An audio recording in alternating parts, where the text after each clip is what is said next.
They lived quietly. Just farmland, fresh air, and the sound of wind slipping through trees. In 1817, the Bell family's home in Red River, Tennessee, was like any other. Simple, hardworking, God-fearing. John Bell, the father, was known as a fair man. His wife Lucy was gentle, his children respectful. There was nothing strange about them. Until the night the house began to speak. It started with faint knocks on the wooden walls. Then came the scratching. Soft at first, like a mouse behind the plaster. Then louder, angrier, closer. John searched for the source with a lantern in hand.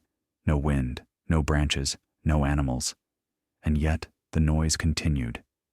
Every night, every wall. Soon the children were too afraid to sleep.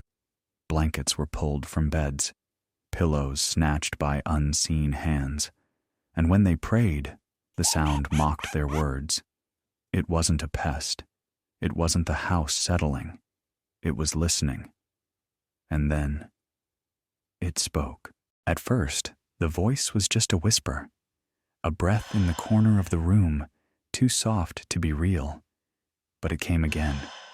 Then again, it mimicked their prayers, recited their Bible verses, and laughed. What once scratched the walls now spoke from inside them. It knew the Lord's Prayer and repeated it backward. It sang hymns only Lucy Bell knew from childhood. It answered questions before they were asked. And when they said the name of the youngest daughter, it whispered it back. Betsy. She was the one it touched. She'd wake screaming, with handprints on her face and bruises around her neck. She begged to sleep somewhere else, but it followed her. The Bell family stopped talking to neighbors, but the neighbors already knew. One night, John invited a trusted friend to stay. He laughed at the story, until his blankets were ripped from him, and a voice hissed in his ear. You think this is a lie? Others came to witness it. Ministers, teachers, skeptics, all left pale and shaken. The voice grew stronger, smarter. It quoted sermons, gossiped about people miles away, corrected facts in family arguments. It wasn't just haunting them. It was studying them. The voice no longer whispered. It shouted, mocked, commanded, and it had a target. I will get John Bell, It said one night, calm, certain. From that moment, he began to change. He grew weak. His hands trembled. His vision blurred. Some days he couldn't walk. Others, he screamed in pain from nowhere. The doctors found nothing, but the voice never left his side. It cursed him at the table. It screamed his name at night. It laughed when he prayed. The family tried to stay calm. They read scripture. They sang hymns. They begged the Spirit for peace. The Spirit answered. Not until he's gone. Betsy, the daughter, was forbidden to marry a boy the Spirit disapproved of.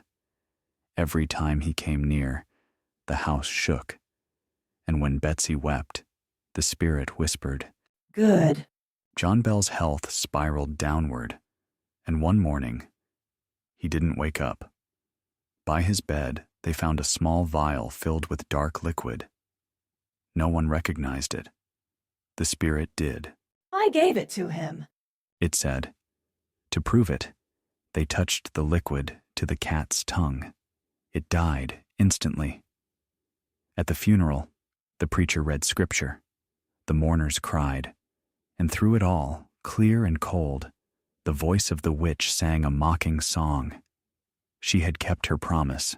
After John Bell's death, the house grew quiet, but not empty. The Spirit lingered, less violent now, but still present. It sang at night, whispered during prayers, laughed when the family tried to forget. And then, one evening, it spoke again. I will leave, but I will return in 107 years. With that, The voices faded. The scratches stopped. The Bell family moved on. Some left the farm. Others stayed in Tennessee. But none of them ever forgot. Decades passed. Whispers turned into stories. Stories into legends. And then, 107 years later, in 1935, a descendant of the Bell family claimed it came back. He described the same sounds, the same cold air, the same presence watching from corners where no one stood. Local newspapers wrote small columns, "The Bell Witch returns." But most people dismissed it. Just an echo of an old tale, they said. A coincidence, a bad dream. Still, he swore it was real, that it never left completely, that it only needed time. And in the still nights of Adams, Tennessee, where the Bell farm once stood, some say the air still feels too cold. The wind carries murmurs. The ground remembers. Because when a voice doesn't die, it only waits. The Bell Witch story didn't vanish with time. It sank deeper. Locals spoke of it in low voices. Children were warned not to wander near the old foundation of the Bell farm. Travelers claimed to hear footsteps behind them, footsteps that stopped when they turned around. But this was no campfire tale. It was documented, witnessed. More than 20 people signed sworn affidavits testifying to what they saw and heard inside that house. Ministers, neighbors, family friends, even future President Andrew Jackson visited the Bell property and later said, "I'd rather fight the British again than face the Bell Witch." The story became part of American folklore. Books were written, plays performed. Some claimed it was mass hysteria, others, a hoax. But none could explain how it knew prayers no one had said aloud, how it told secrets only the dead could know, and no one could answer the most haunting question of all. If the Bell Witch was just a legend, then who made the promise? I'll return. Some voices vanish. Others wait in the dark. If you still hear it, you're not alone. Subscribe for more true stories whispered from the other side.